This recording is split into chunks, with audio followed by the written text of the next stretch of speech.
Dan mungkin Tuan Syakil boleh kongsikan juga saranan ataupun mungkin panduan serba sedikit kepada rakyat di luar sana yang mungkin mereka masih mencari-cari cara untuk mengurus kewangan dengan lebih baik, terutama dalam keadaan ekonomi yang banyak sentimen ketidakpastian ketika ini. Okey. Sedikit nasihat saya kepada mereka yang menonton kita punya sesi hari ini. Antara perkara paling utama yang kita perlu buat adalah dalam keadaan yang tidak menentu ni adalah simpanan lah. Kita perlu membuat simpanan. Jadi simpanan ni kalau boleh sekurang-kurangnya minimum 3 bulan ke 6 bulan gaji. 3 bulan ke 6 bulan gaji. So sekiranya kita dah capai 3 bulan ke 6 bulan gaji, so langkah seterusnya mungkin kita boleh mula melabur di tempat-tempat yang kita boleh katakan risikonya agak rendah. Lebih rendah lah. Dia ada risiko tapi rendah. And then kemudian barulah kita boleh mencemburi bidang-bidang pelaburan lain yang mana risikonya lebih tinggi dan pulangannya lebih tinggi. Yang itu yang saya sarankanlah dalam keadaan sekarang. Sudah pasti kita perlu ada simpanan. Yang kedua, kita mesti ada pelaburan untuk menggandakan kita punya kewangan supaya kita dapat mengatasi sebarang harga kenaikan barang, inflasi dan sebagainya. Itu cara dia.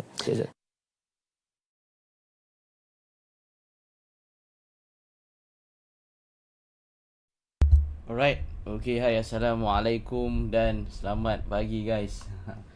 Okay, so Alhamdulillah kita berjaya berjumpa sesi pagi ni dalam sesi live berita panas apa hari ni. Okay, tapi sebelum tu tolong tekan button like, tolong tekan button love, tolong tekan button share dan tolong komen padu sekiranya audio dan visual saya clear lah pagi ni. Tolong komen padu sekiranya audio dan visual saya clear pagi ni lah. Okey, seperti biasa sebelum saya nak mulakan sesi perkongsian pagi ni, suka saya nak memperkenalkan diri dulu. So nama saya Syakil Haziq. Boleh panggil saya Coach Syakil Haziq. So alhamdulillah di Malaysia saya merupakan antara ahli termuda yang menjadi full member of Society of Technical Analysts MSTA United Kingdom, dan alhamdulillah di Malaysia juga saya merupakan antara ahli termuda yang mendapat certified Financial Technician CFD US, alhamdulillah dengan izin Allah. Alright, saya juga telah menghabiskan saya punya masters dalam MIFP, Masters in Islamic Finance Practice, which is certificate ni saya dapat daripada INSIF, which is INSIF ni adalah sebuah universiti di bawah Bank Negara Malaysia. Dan alhamdulillah saya juga merupakan antara panelis jemputan tetap di RTM dalam salah sebuah rancangan BIS Malaysia untuk saya berkongsi pandangan tentang ekonomi, saya berkongsi pandangan tentang pasaran saham dan sebagainya lah. Alhamdulillah dengan izin Allah. Alright, okay guys, sambil tu tolong tekan button like, tolong tekan button love dan tolong tekan button share dulu dan komen padu dulu dekat ruangan chat. Okay, alright, so pagi ni kita nak tengok a few news yang saya rasa agak menarik. Ada beberapa berita yang saya rasa agak menarik untuk kita nak perhatikan pagi ni. Mari kita refer sekejap apakah berita-berita yang menarik yang kita nak perhatikan for this morning. Okay, so kalau kita boleh tengok dekat sini guys. Okay, sekejap. Kalau kita boleh tengok dekat sini. Of course, apa yang kita nak kongsikan pagi ni adalah berita yang kita terima daripada newspaper DH, which is I believe this is a very good newspaper yang you guys kena dapatkan di pasaran. Walaupun saya bukanlah seller untuk DH, banyak kali saya katakan I'm not the seller untuk surat khabar DH, but I think DH is among the best newspaper for you guys yang if you guys are investor or as a traders. So this is a very good newspaper untuk anda dapatkan because there's a lot of information yang ada dekat dalam this newspaper DH lah. So dapatkan, you guys boleh dapatkan. Mana dapatkan, dah boleh Google lah, dah boleh Google dan search for this newspaper. So I think this is very good newspaper, so dapatkan guys. Okay, so mari kita tengok antara berita yang besar adalah berkenaan dengan ringgit Malaysia. I think this is something yang kalau kita tengok sekejap kita highlightkan untuk ringgit Malaysia. Mari kita tengok untuk ringgit Malaysia. Okay, ringgit current level doesn't reflect Malaysia positive outlook, says BNM as the note skids to lowest since 1998 sejak 1998. So basically kalau kita tengok as yesterday ringgit telah pun mencecah 26 tahun 26 tahun terendah which is pada level RM4.80 untuk 1 US dollar, 1 USD. Okay, so I think malam semalam pun saya ada kongsikan berkenaan isu ringgit Malaysia dan US dollar ni lah, ringgit Malaysia dan US dollar ni. Kalau kita perhatikan sekarang guys, okay, nampak Tuan Karudin. Salam coach. Waalaikumsalam. Selamat pagi. Sampai tu tolong like dengan macam tak ada, share macam tak ada, tolong tekan button sharekan cepat. Kongsikan sebab kita nak kongsikan berita panas pagi ni berkenaan dengan ringgit Malaysia. Kalau kita tengok ringgit Malaysia is moving down dekat keadaannya daripada RM4.80 yesterday. Dan pagi ni saya tak semak lagi, I've tak check lagi.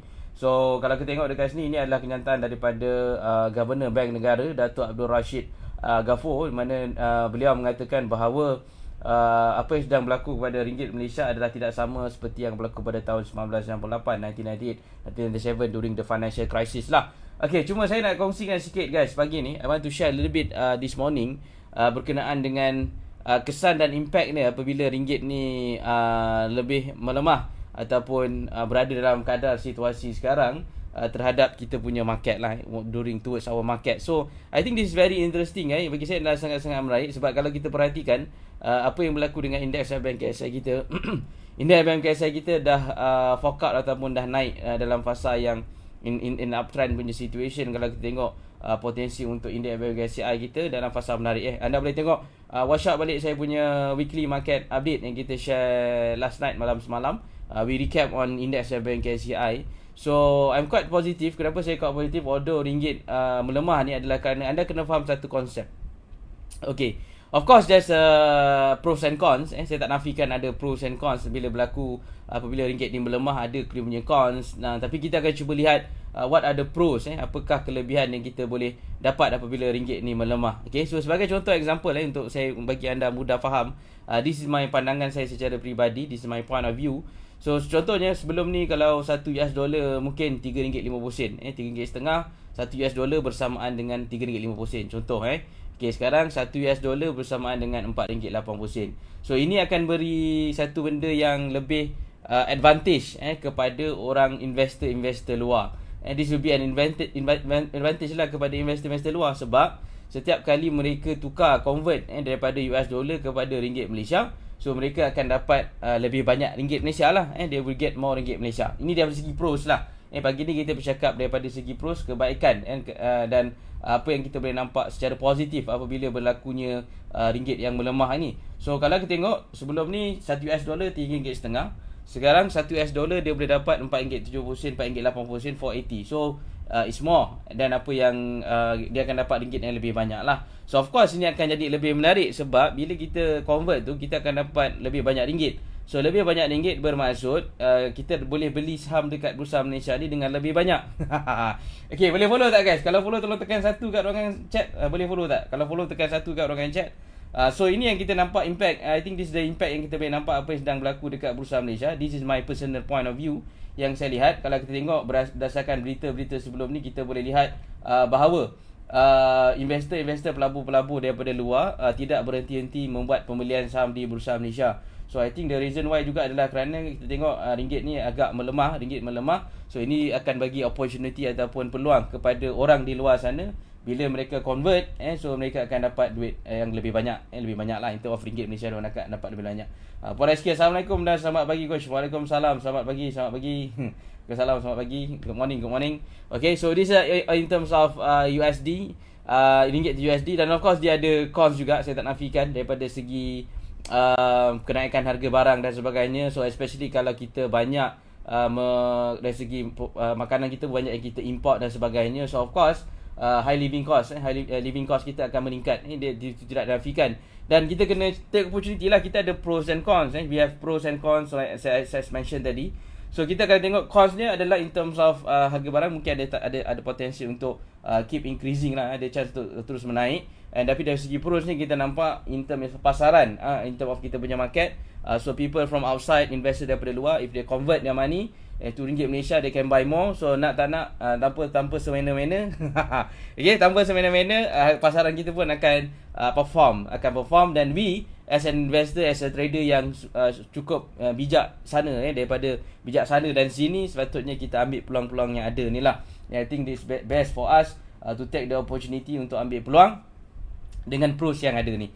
Cons tu tak dapat dinafikan, sebab itu adalah benda yang I think kita tak boleh nak kawal. We cannot kawal benda tu. Tapi in term of pros adalah benda yang kita kawal. Okay, you have to learn. Anda kena belajar. Tak kisahlah you ada make sure anda ada strategi dan teknik to follow up untuk tengok balik macam mana nak pilih saham dan sebagainya. So sekarang ni kalau kita nampak the first liner dah start gerak, sekarang kita nak tengok untuk second liner dengan third liner, and when they start to move out, so you have to take opportunity, ambil peluang untuk buat duit dekat dalam market sekarang.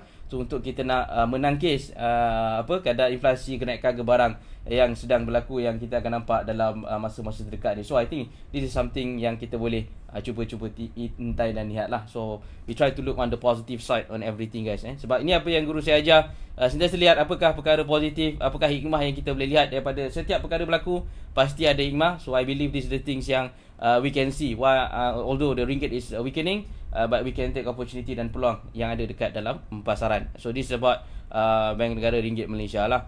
Okay, so kalau kita tengok dekat sini juga, ni antara yang menarik juga.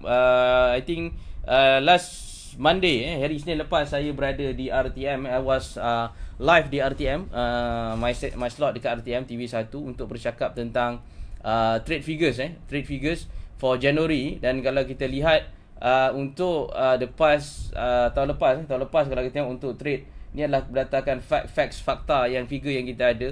Untuk tahun 2023 ada berlaku sedikit penurunan untuk tahun 2023 punya ekspor, import dan ekspor. Ini trade figure yang kita boleh lihat. Tetapi kalau kita tengok untuk setakat bulan Januari, ada sedikit peningkatan sebanyak 8.7%.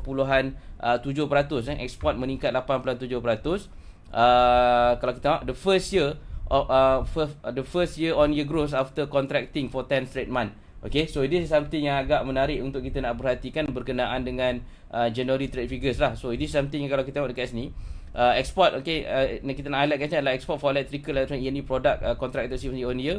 In January, system economic remain optimistic and excited due to recovery because of the expected turnaround of the global technology down cycle, which in turn will fuel export growth lah. So ini antara apa yang highlighted daripada analis. Analis nampak, ekonomis ni nampak. Sekarang ni adalah isu berkenaan dengan E&E, electrical and electronics punya products ni, di mana in terms of kita import dan ekspor dia ada berlaku pengejutan sebanyak 6.5% in January. Tetapi some economists mengatakan bahawa mereka tetap optimistik untuk di sektor ataupun di industri, di mana dia akan turn around because of the global technology down cycle lah. So we will look on that lah. Okay, ni yang kita perhatikan Okay, kemudian kalau kita tengok dekat sini, nampak ni, higher import demand from China is anticipated as the economic momentum China has begun to benefit from the recovery of China economy. So kalau kita faham apa yang berlaku di China ada sedikit masalah daripada segi ekonomi mereka. So there's having a deflation dan sebagainya, deflasi dan sebagainya. So nampaknya ada anticipated economic momentum in China. Maksudnya China punya ekonomi dah nampak ada sedikit momentum untuk memulih sedikit. So Malaysia will be the forefront of the benefit from the recovery in China economy as key export product. Sebab kita adalah key export product untuk E&E, machinery and transport equipment. And ada masyarakat comment the lion's share of trade in China import demand lah. Ini apa yang analis kongsikan dekat sini. So ini ada research yang dikeluarkan ataupun apa yang dikongsikan oleh analis lah. So I believe data ni important. This data is very important because of course kalau anda faham, disclaimer guys, saya bukan bagi cadangan pembelian saham ataupun penjualan saham dekat sini. Tetapi of course ada syarikat-syarikat di Bursa Malaysia yang terlibat dengan E&E, yang terlibat dengan all this industry dan sebagainya. So of course we can read much earlier lah apa yang bakal berlaku dengan all this company, if we really understand apa yang sedang berlaku in term of globally lah, apa yang sedang berlaku secara global.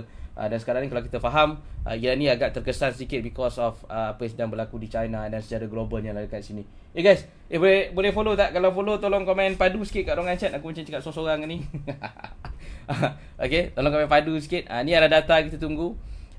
Of course Friday ni hari Jumaat, kita ada lagi satu data penting, iaitu data kadar inflasi. So we have to wait on Friday.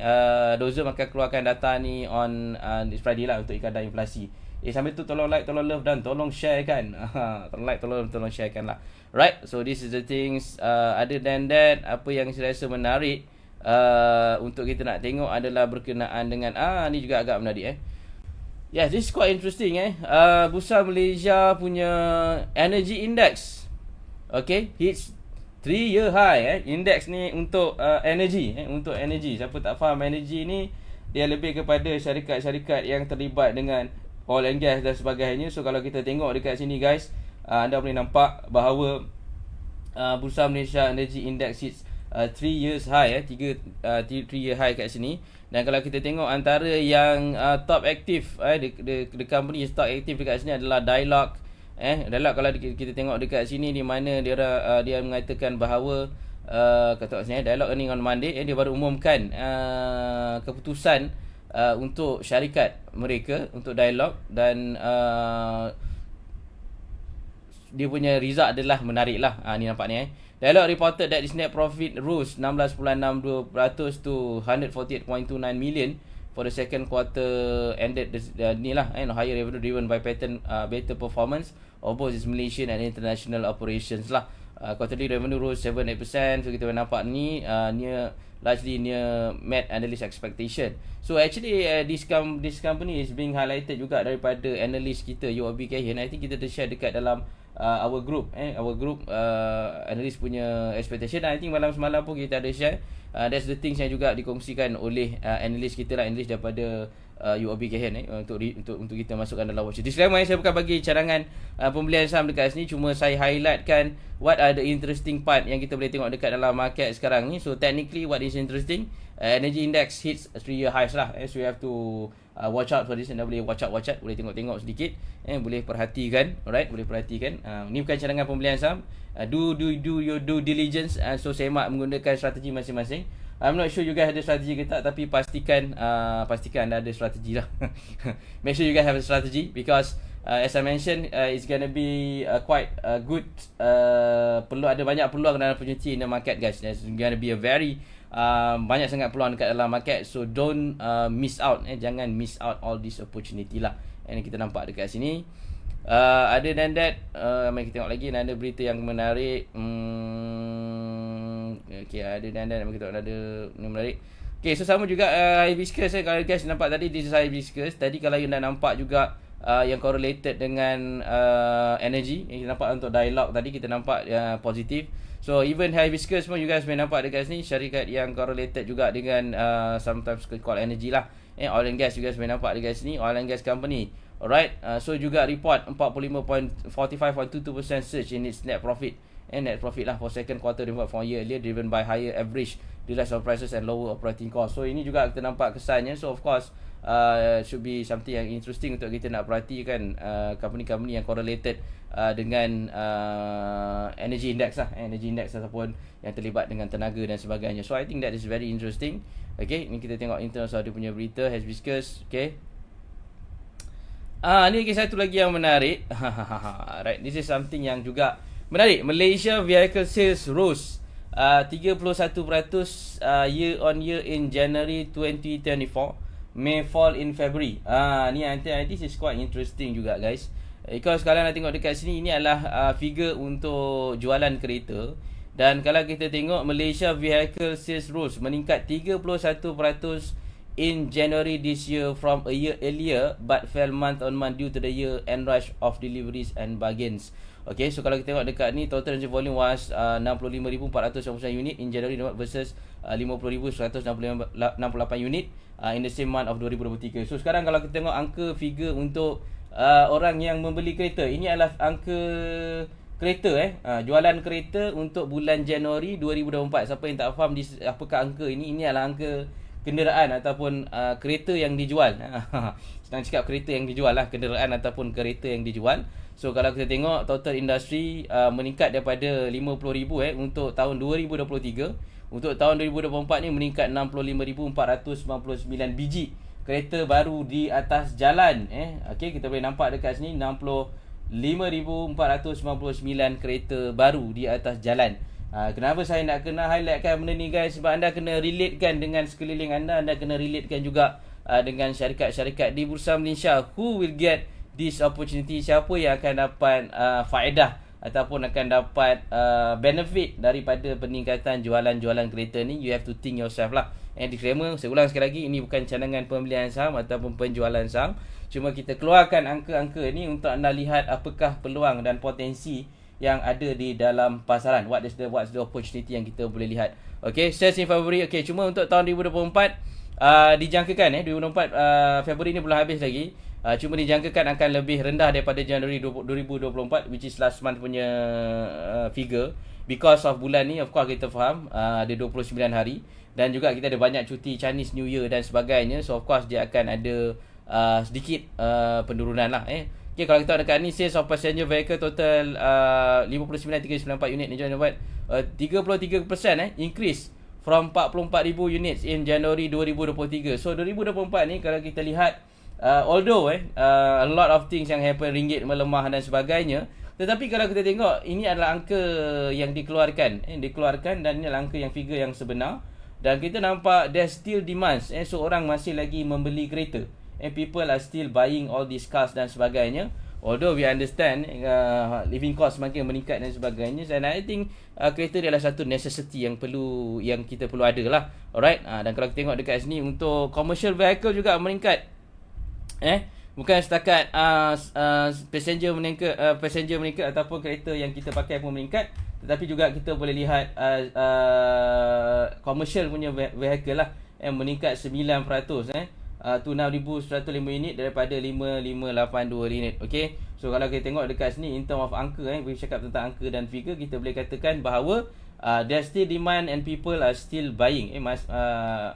Maksudnya rakyat masih membeli. Kalau kita especially kalau kita tengok dekat sini, dekat bahagian kereta lah, orang masih membeli kereta lah. Okay, production of financial vehicle was up 31% to 71,106 unit in January this year from 54,000. While output of commercial vehicle was 40% higher lah. So kalau kita tengok dekat sini juga, produksi daripada company-company yang mengeluarkan kereta juga ada peningkatan. So maksud demand is still there. Demand untuk kenderaan masih ada guys, masih ada dekat sini lah. Alright, so other than that, you guys boleh go through dan boleh baca lah. I think yang menarik adalah apa yang berlaku dekat Thailand. Saya go for global sikit.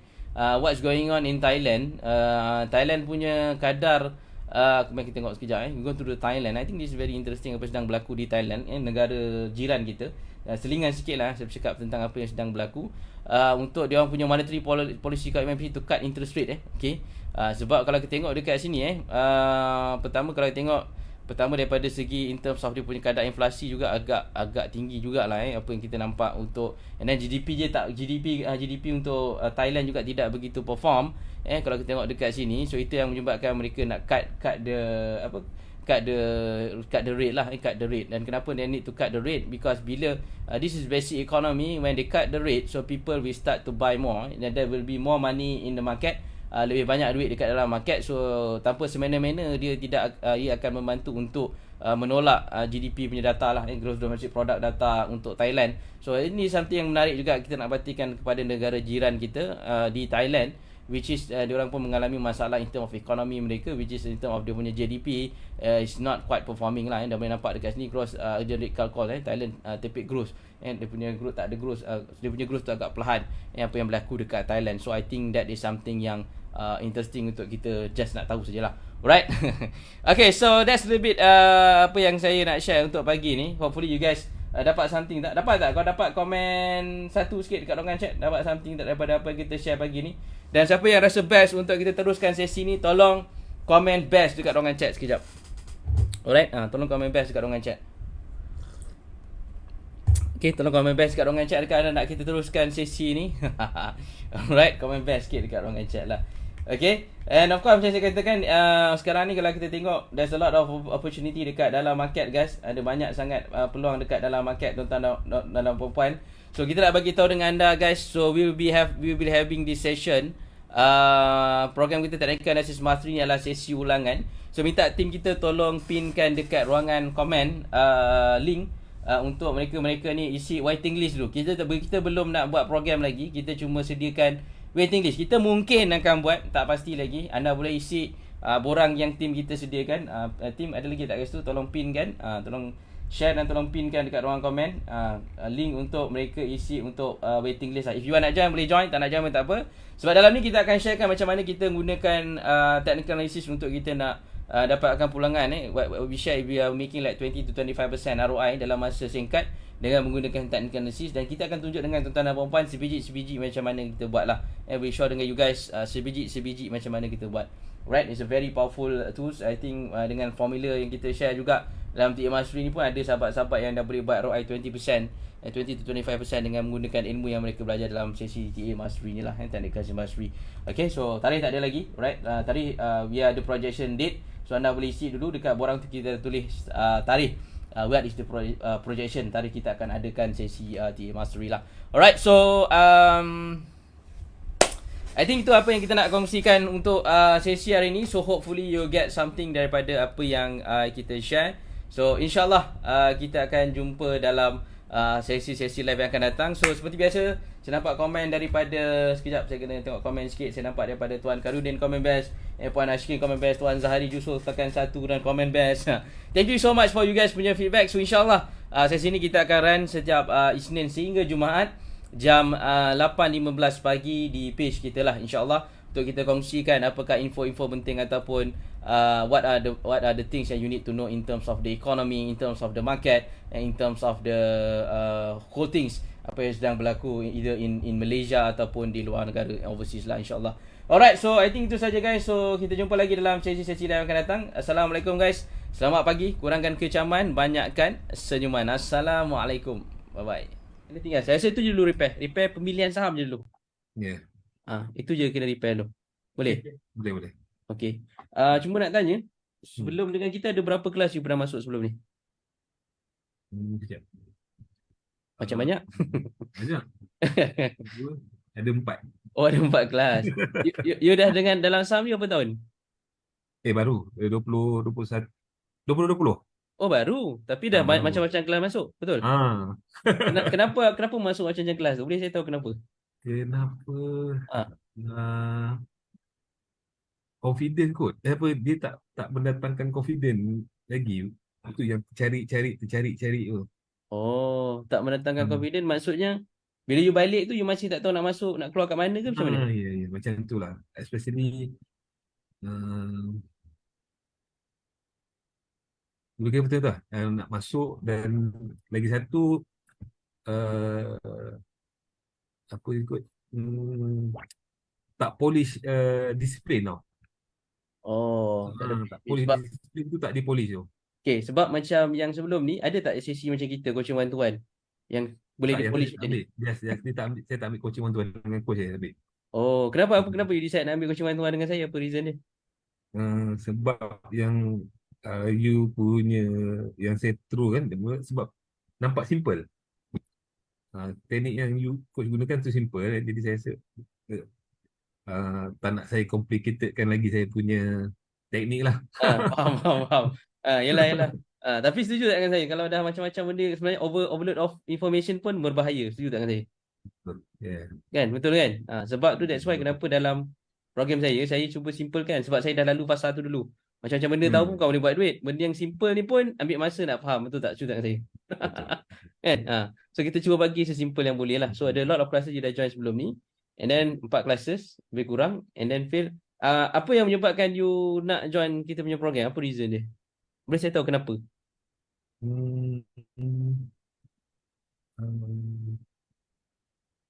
Itulah yang paling penting, itulah teknik yang saya tengok. Ikut sebenarnya tak banyak. Sebab saya boleh buat comparison kan. Ada kelas yang saya test sebelum ni, kelas indikator kan.